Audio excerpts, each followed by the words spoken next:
28।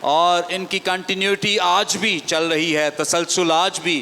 انجیل کی بشارت, انجیل کی منادی کا کام جو ہے وہ آج بھی بڑی تندہی کے ساتھ, لگن کے ساتھ جاری ہے. اوکے, تو یہ ہاں جی, یہ آپ کہہ رہے ہیں کہ تسلسل ہے 29 جب اس کے 28 باپ ہیں تو 29ویں باپ کو جو آپ تسلسل کہہ رہے ہیں وہ کیا چیز ہے, اس کو ایکسپلین کر دیں.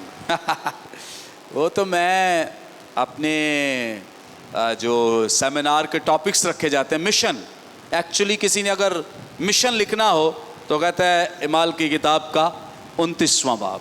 اب ہے تو نہیں ہے, سب کو پتہ ہے. اب 29واں باب ہم ہیں, ہم سب, یعنی انجیل کا کام 28ویں باب پہ مکمل نہیں ہوا, کلوز نہیں ہوا, بند نہیں ہوا. اس کا مطلب یہ ہے کہ اس کے بعد کی اسائنمنٹ کن کے پاس ہے؟ ہمارے پاس. یعنی خداوند یسوع مسیح کا وہ ارشاد اعظم ہی ہوا, یس, پاس تم جا کر سب قوموں کو شاگرد بناؤ اور ان کو باپ, بیٹے, روح القدس کے نام سے بپتسمہ دو. تو یہ چونکہ کنٹینیوٹی ہے, کلوز نہیں ہے, بند نہیں ہے, آمین نہیں لکھا گیا ہے, سو اس کا مطلب ہے کہ یہ ابھی تک کام جو ہے یہ انجیل کی منادی اور بشارت کا جاری ہے. اوکے, اچھا, کہ اور ٹاپک ہے چونکہ وہ ایک اپنے اندر ہی ایک ٹاپک ہے, میں اس کو کمپلیٹ نہیں کر پاؤں گا. اعمال کی کتاب کے وہ ذرائع, کہ کن ذرائع سے یہ بادشاہی کا پیغام جو ہے یہ بڑا ہے. یا ہم شروع کر لیں, مکمل تو نہیں ہوگا لیکن چلیں جتنا بھی حصہ مکمل کر پائے. اوکے, ابھی ٹائم تو ہے ہمارے پاس, آدھا گھنٹہ.